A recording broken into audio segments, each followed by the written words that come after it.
తాకట్లో ఉన్న బంగారాన్ని విడిపించి ఆ రోజున మార్కెట్ ధర కట్టి మిగిలిన డబ్బును మీకు అందిస్తుంది కొమ్మూరి గోల్డ్.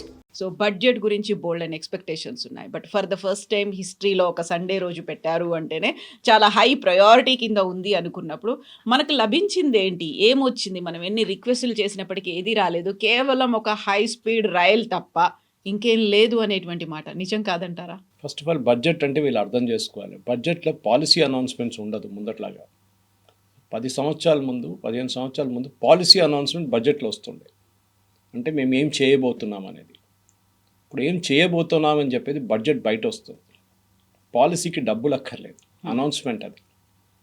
మేము నెక్స్ట్ 7 years 2047 దాకా మేము ఈ డాటా సెంటర్స్కి we are giving tax free incentives. Next 2047 దాకా ఇప్పుడు డబ్బులు దానికి పెట్టక్కర్లేదు దాంట్లో. Because you don't have to put any money into it. మీకు ట్యాక్స్ ఫ్రీ ఇస్తున్నాం అంతే. రెవెన్యూ లాస్ మాకే. అది కూడా ఇప్పుడు గూగుల్ లాంటి సెంటర్ సెటప్ చేస్తే ఇంకా 3-4 సంవత్సరాలు పడుతుంది అది. So I'm just train to say, ఎందుకంటే మనం ఈ బడ్జెట్ అంటే ఒక మిస్కన్సెప్షన్ ఉంది మన ఇండియాలో. మీరు అది యూకే చూస్తే కానీ యూఎస్ చూస్తే కానీ వాళ్ళకి అక్కడ పెద్ద టెన్షన్ లేదు బడ్జెట్ అంటే. బడ్జెట్ అంటే ఏంటి? వచ్చిన ఆదాయం ఎంత, ఖర్చు అయింది ఎంత, డెఫిసిట్ ఉంటే ఏంటి, ఆ డెఫిసిట్ని బ్రిడ్జ్ ఎట్లా చేస్తారు, నెక్స్ట్ ఇయర్ ఆదాయం ఎట్లా పెంచుకోవాలి. ప్రతి ఇంట్లో ఇది ఒక ప్రాబ్లం. మన ఇల్లు నడిపిస్తున్నప్పుడు ₹1,00,000 జీతం ఉంటే ఆ ₹1,00,000లోనే ఇల్లు నడిపించుకోవాలి మనం. దేశం కూడా అంతే. ఇది మనం అర్థం చేసుకోవాలి. దానికి ఏం చేస్తారు? ప్లానింగ్ చేస్తారు ముందే. ఫర్ ఎగ్జాంపుల్ ఇప్పుడు మనం అనుకుంటా దసరా పండుగ వస్తుంది, ఎక్కడ దివాళీ వస్తున్నప్పుడు టీవీ కొనుక్కుందాం. మన ఇంట్లో పాత టీవీ ఉంది, 10 సంవత్సరాలు పాత ఉంది, కొత్త తీసుకోవాలని ప్లాన్ చేస్తాం. హస్బెండ్ వైఫ్ డిస్కస్ చేస్తారు. సో హస్బెండ్ యూజువల్లీ అంటారు కొనుక్కుందాం, బాగుంటుంది, పెద్ద టీవీ ఉంటుంది, పిల్లలకు నచ్చుతుంది అంటే wife will be more circumstantial say ఇప్పుడు ఎందుకు, ఇంత ఖర్చు ఉన్నప్పుడు ఎందుకు, తర్వాత చూసుకుందాం, టీవీ బాగానే ఉంది కదా అంటారు. సో దట్ బడ్జెట్లో దాన్ని తీసేస్తారనమాట. This is simply what happens in the government. ఆ ప్రాసెస్ మనం ముందు అర్థం చేసుకోవాలి. బడ్జెట్ అనేది ఎట్లా స్టార్ట్ అవుతుంది? ఇది ఒక 5 నెలల ముందు డిస్కషన్స్ మొదలవుతాయి వేరియస్ ఇంట్రెస్ట్ గ్రూప్స్తో. మనం ఒక ఎగ్జాంపుల్ తీసుకుందాం, ఫార్మింగ్ కమ్యూనిటీని తీసుకుందాం. ఫార్మింగ్ కమ్యూనిటీని పిలిచి వాళ్ళ అసోసియేషన్స్ చాలా ఉంటాయి, సౌత్ నుంచి, నార్త్ నుంచి, ఈస్ట్ వెస్ట్, ఎక్కడి నుంచి అయినా వాళ్ళు పిలిపిస్తారు. అది కూడా different, paddy separate, cotton separate, onion separate, అట్లా వాళ్ళందరూ పిలిపించుకొని అడుగుతారు మీకేంటి, మీ ప్రాబ్లమ్స్ ఏంటి.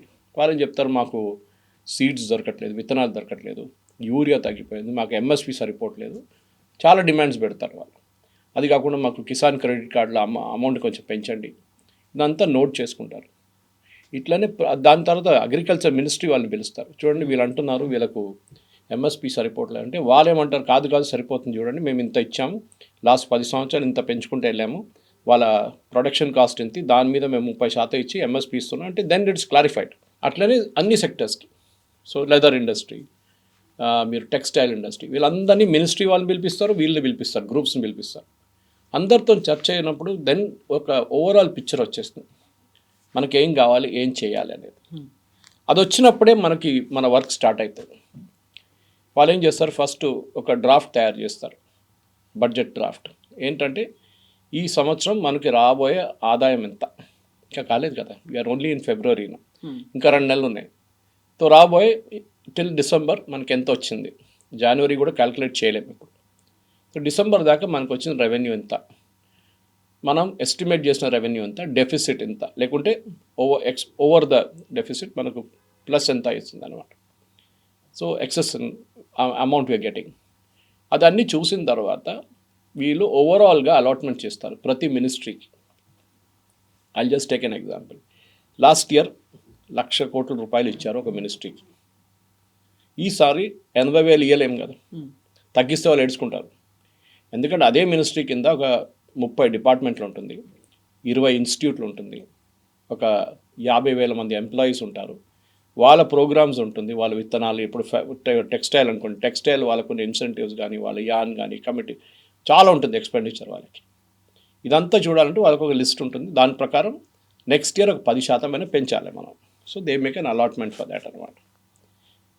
అట్లనే మిగతా అన్ని మినిస్ట్రీస్కి ఒక ప్లాన్ చేసుకుంటారు. ఇట్లా కొత్త కొత్త స్కీమ్స్ అనౌన్స్ చేస్తారు. ఇప్పుడు high speed rail corridor announce చేశారు. రేపటి నుంచి పని స్టార్ట్ కాదు, అది టైం పడుతుంది. ఫస్ట్ ఆఫ్ ఆల్ సర్వే చేయాల్సి వస్తుంది, సర్వేకి ఒక బడ్జెట్ పెట్టాల్సి వస్తుంది, 50 కోట్లు 100 కోట్లు. వీళ్ళు ఒక టీం సర్వే చేస్తారు, 6 నెలలు 8 నెలలు పడుతుంది సర్వే. ల్యాండ్ ఎంత కావాలి, ఏ రూట్ నుంచి వెళ్తుంది, పక్కన ఈ ఉన్న ట్రాక్ పక్క నుంచి వెళ్ళాలన్నా నీకు ఇంకెక్కడన్నా సెటప్ చేయాలన్నా చాలా పని నడుస్తుంది. దాని తర్వాతనే ఒక ఎస్టిమేట్కి వస్తారు. ఓకే, మనకి ఇన్ని కిలోమీటర్లు ఉంటుంది హైదరాబాద్ నుంచి Bengaluru high speed train corridor 540 కిలోమీటర్లు ఉంటుంది, దానికి మనకి ఇంత కావాలి. Then comes the costing part of it. అది నెక్స్ట్ బడ్జెట్లో వస్తుంది. ఇప్పుడు అనౌన్స్మెంటే చేశారు అంతే. సో నెక్స్ట్ బడ్జెట్లో ఏం చేస్తారు, రైల్వే మినిస్ట్రీకి ఆ డబ్బులు ఇస్తారు వీళ్ళు. అది ఇంకోటి, ఎందుకంటే దీనికన్నా ముందు మనకు తెలుసు 15-20 సంవత్సరాల ముందు కూడా 15 సంవత్సరాల ముందు రైల్వే బడ్జెట్ సపరేట్. అది ఇంకో డ్రామా ఉండే రైల్వే బడ్జెట్ అంటే ప్రతి యూనియన్ మినిస్టర్ ఏ రైల్వే మినిస్టర్ ఉన్నారో ఆయన కాన్స్టిట్యున్సీ నుంచి ఎన్ని ట్రైన్లు పోతాయి, ఎన్ని కొత్త ట్రైన్లు అక్కడి నుంచి మొదలైతే ఎన్ని కొత్త ట్రైన్లు అక్కడ ఆగుతుంది, దాన్ని అనౌన్స్మెంట్స్ ఉంటుంది. అది గణికాంత్ చౌదరి గారు ఉండొచ్చు, మమతా బెనర్జీ ఉండొచ్చు, లాలూ ప్రసాద్ యాదవ్ ఉండొచ్చు, ఎవరైనా కానివ్వండి రైల్వే మినిస్టర్, వాళ్ళ కాన్స్టిట్యున్సీ నుంచి ట్రైన్లు పోవాల్సిందే. ఇప్పుడు చూడండి అట్లా కాదు కదా. ఇప్పుడు మనకి ఆ రైల్వే మినిస్ట్రీలోకి ఈ రైల్ కారిడార్తో సహా ఇంకా అనౌన్స్మెంట్ మనం చూడలేదు. అసలు ఉంది బడ్జెట్లో ఎక్కడో, కానీ 3 నెలలకు మోదీ గారు జెండా ఊపి 3 వందే భారత్ని పంపిస్తారు.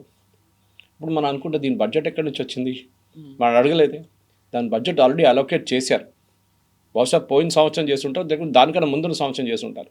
ల్యాబ్స్ కాకుండా చూసుకున్నారు. అది దానికంటే కావాల్సిన ఎక్విప్మెంట్ అంతా ఆర్డర్ చేసుకున్నారు. నెక్స్ట్ 3 సంవత్సరాల్లో మనకి 50 వందే భారత్ ట్రైన్స్ కావాలి, అంటే కోచెస్ కావాలి, సెట్స్ అంటారు. ఒక they take a call on that 50 కావాలన్నా 100 కావాలో నాకు తెలియదు, కానీ I'm just taking guess. Okay, దానికి ఎంత డబ్బులు కావాలి, దానికి ఇంత డబ్బులు కావాలి. రైల్వే బడ్జెట్లో ఎంత ఉంది, ఈ ఇయర్ ఎంత ప్రొడ్యూస్ చేయొచ్చు, ఈ ఇయర్ మనకి 25 ప్రొడ్యూస్ చేయొచ్చు, నెక్స్ట్ ఇయర్ 25. ఓకే, 25 ఉన్న బడ్జెట్ ఇది కేటాయిస్తారనమాట. చాలా కాంప్లికేటెడ్, అంతే ఈజీ కాదు. దాని తర్వాత సెకండ్ డ్రాఫ్ట్ తయారు చేస్తారు. దాంట్లో అలొకేషన్స్ చూస్తారు. అంటే మాకు ఈ సంవత్సరం రావాల్సింది, I'm just ing a figure again, భారతదేశం బడ్జెట్ చాలా ఎక్కువ, 1000 రూపాయలు అనుకోండి మనకు రావాల్సింది. ఇప్పుడు దాకా వచ్చింది 750 రూపాయలే. ఇంకా 250 రూపాయలు 2 నెలల్లో రావాల్సి. యూజువలీ లాస్ట్ 2 మంత్స్లో పికప్ అవుతుంది కలెక్షన్స్.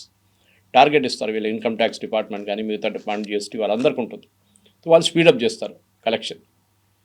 స్పీడప్ అయిన తర్వాత ఒక ఎస్టిమేషన్ వస్తుంది, బై ఏప్రిల్ ఒక తెలిసిపోతుంది. దానికన్నా ముందే వీళ్ళకి ఒక ఐడియా ఉంటుంది. ఓకే, ఈ సంవత్సరం మనకి 1000 కోట్లు కాకుండా ఒక 1000 కోట్ల 10 లక్షలు రావచ్చు, 20 లక్షలు, అంటే కొంచెం ఎక్సెస్. కానీ యూజువల్లీ ఎప్పుడు డెఫిసిట్ ఉంటుంది. మన ఖర్చులు మన జీవితం లాగానే, లైక్ మిడిల్ క్లాస్ ఫ్యామిలీ, ఖర్చులు ఎక్కువ, ఆదాయం తక్కువనే ఉంటుంది ఎంత అయినా కానీ. సో ఏం చేస్తారు, గవర్నమెంట్ బారో చేస్తారు. అంటే వాళ్ళు నోట్లు ప్రింట్ చేయలేరు, వాళ్ళు బారో చేస్తారు, మార్కెట్ నుంచి బారో చేస్తారు, ప్రజల నుంచే బారో చేస్తారు. యాక్చువల్లీ గవర్నమెంట్ ఏం చేస్తారు, ఒక 10,000 కోట్లు, 20,000 కోట్లు, 1,00,000 కోట్లు బారో చేస్తారు. ఆ బారో ఇంకొక లిమిట్ ఉంటుంది. ఈ ప్రాబ్లం ఎక్కడ వస్తుందంటే మన పర్సనల్ లైఫ్లో కూడా మనం చూస్తాం. ఒకసారి కొంతమంది వాళ్ళకి వచ్చే ఆదాయం కన్నా ఆల్మోస్ట్ 50% ఎక్కువ ఖర్చు పెడతారు. మీరు చూస్తుంటారు. అది ఏం చేస్తారు, దానికి ఖర్చు ఎట్లా వస్తుంది, మా డబ్బులు లేవు కదా, డబ్బులు లేని డబ్బులు మీరు ఖర్చు పెట్టండి. అంటే మీకు ఉన్న మంత్లీ శాలరీ 50,000 ఉంటే మీరు 75,000 ఖర్చు పెడుతున్నారు, ఈఎంఐలు అది ఇది అని చెప్పేసి. క్రెడిట్ కార్డ్, పర్సనల్ లోన్ తీసుకుంటారు. లాస్ట్లో ఆ సర్కిల్లో, డెట్ సర్కిల్లో వచ్చేస్తారు, మీరు కట్టలేకపోతారు.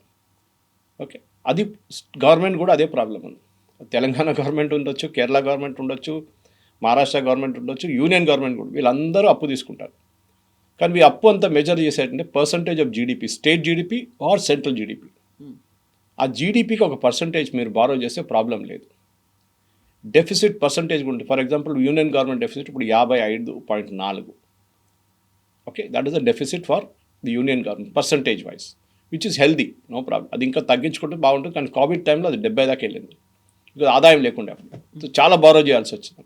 ఈ అమౌంట్ ఇమీడియట్ కట్టక్కర్లేదు, ఇది ఇయర్ బై ఇయర్ కట్టేస్తారు ఈ అమౌంట్ ఇంట్రెస్ట్తో సహా. దానికోసం మీరు చూస్తుంటారు, వెన్ 100 రూపీస్ వస్తే ఆ 100 రూపీస్ ఎక్కడికి వెళ్ళిందని చెప్పి ఈ ఎకనామిక్ టైమ్స్ లాంటి పేపర్లో బడ్జెట్ నెక్స్ట్ డే చూపిస్తారు. వచ్చిన ఆదాయం 100 రూపాయలు, దాంట్లో శాలరీస్ అండ్ పెన్షన్స్ ఇంత, వెల్ఫేర్ స్కీమ్కి ఇంత, ఇంట్రెస్ట్ పేమెంట్స్ అని ఉంటుంది.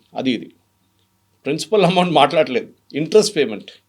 ఎక్కడ కూడా చూసాం, కేసీఆర్ గారు వచ్చారు, మొత్తం విపరీతంగా 3 లక్షల కోట్ల అప్పు తీసుకున్నారు, అది ఇది అని చెప్పి, నాకు ఎగ్జాక్ట్ అమౌంట్ గుర్తులేదు. కానీ ఈ కాంగ్రెస్ వాళ్ళు ఆరోపణ చేస్తుంటారు, ఆయన మేడిగడ్డ కట్టడానికి, కాళేశ్వరం కట్టడానికి డబ్బులు తీసుకున్నాడు, left right and centre borrow చేసుకున్నాడు, ఇప్పుడు మేము కడుతున్నాం అని చెప్పి రేవంత్ రెడ్డి ఏడుస్తున్నారు. కరెక్ట్ అది. సో బారోయింగ్ ఎప్పుడు సెన్సిబుల్గా చేయాల్సి ఉంటుంది మనం. కానీ మనం చూడాల్సింది ఏంటంటే, మనకి వచ్చే ఆదాయంలో క్యాపిటల్ అసెట్స్ క్రియేట్ చేస్తున్నామా లేదా. క్యాపిటల్ అసెట్స్ అంటే మీరు ఒక బిల్డింగ్ కడుతున్నారా, రోడ్ కడుతున్నారా, ఒక రైల్వే స్టేషన్ కడుతున్నారా, ఒక బస్ స్టాండ్ కడుతున్నారా, హాస్పిటల్ కడతారు అంటే క్యాపిటల్ అసెట్స్ క్రియేట్ చేస్తారు. కాదు, మేము ఫ్రీ బస్ రైడర్ ఇస్తున్నాం మహిళలకి. క్యాపిటల్ అసెట్ లేదు దాంట్లో. మీరు ఖర్చు పెడుతున్నారు కానీ దానికి ఒక అసెట్ క్రియేట్ కావట్లేదు. మీరు 1,00,000 కోట్లు ఖర్చు పెట్టారు, సరే 1,00,000 కోట్లు ఖర్చు పెట్టి ఏం చేశారు దాంట్లో? ఏం లేదు, ఇచ్చేసాం, అయిపోయింది. నెక్స్ట్ ఇయర్ మళ్ళీ ఇవ్వాల్సి వస్తుంది. సో దెర్ ఇస్ అ పెద్ద డేంజర్. ఇప్పుడు 16 ఫైనాన్స్ కమిషన్ కూడా అదే చెప్పారు. కొన్ని స్టేట్స్ అయితే వాళ్ళ బడ్జెట్ది 18% దాకా ఫ్రీబీస్లు ఇస్తున్నారు. ఒక 5 సంవత్సరాల ముందు ఇది 3-4% ఉండే. అంటే మీ దగ్గర ఉన్న 100 రూపాయల్లో మీరు ఇంకెక్కడో ఖర్చు పెట్టాల్సింది తీసేసి బ్రిడ్జ్ కట్టాల్సింది, రోడ్లు కట్టాల్సింది, స్కూల్ కట్టాల్సిన డబ్బులు తీసుకొని, హెల్త్ కేర్ మీద ఖర్చు డబ్బులు తీసుకొని మీరు ఫ్రీబీస్కి ఇస్తున్నారు.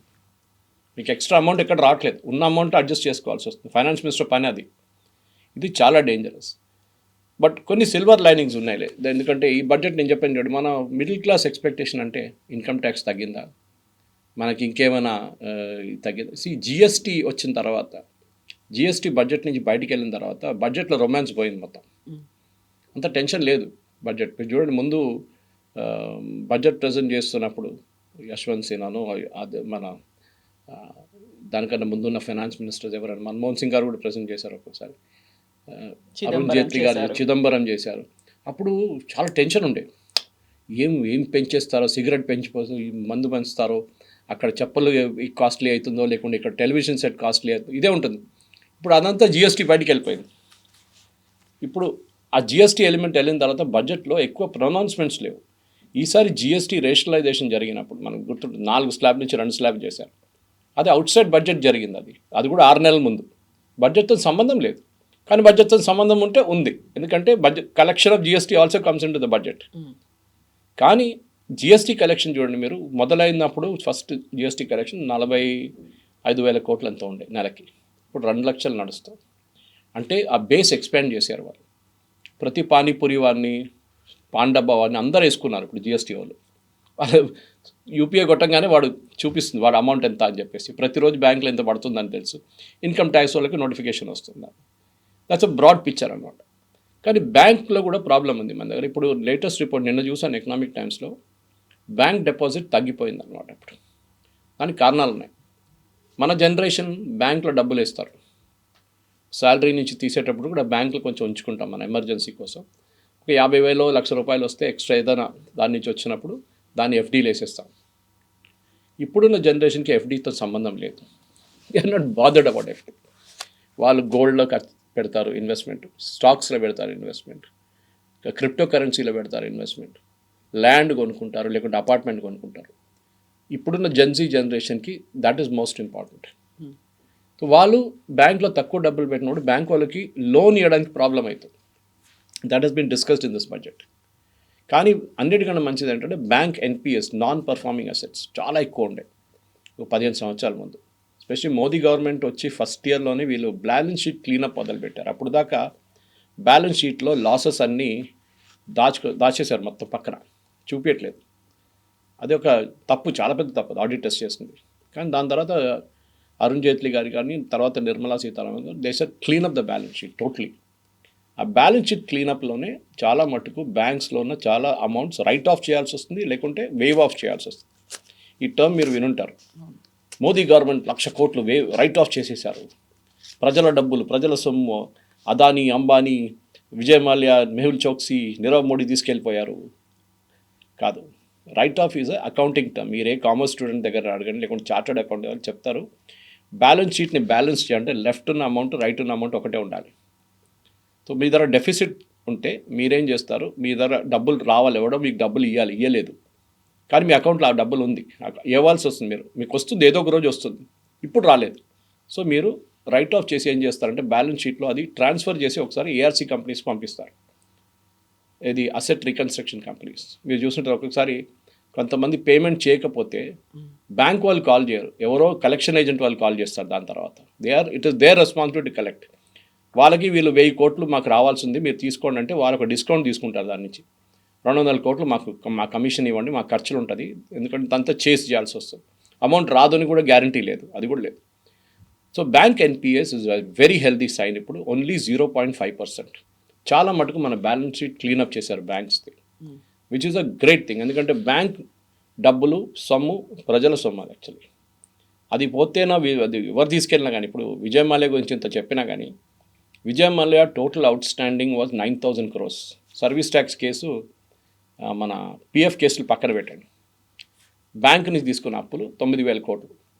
ఆయన అసెట్ సీజ్ చేసి గోవాలో ఉన్నది ఆయన యూబీ షేర్లు అన్నీ అమ్ముకొని అన్నీ చేసిన తర్వాత బ్యాంక్స్కి 13,000 కోట్లు వచ్చింది.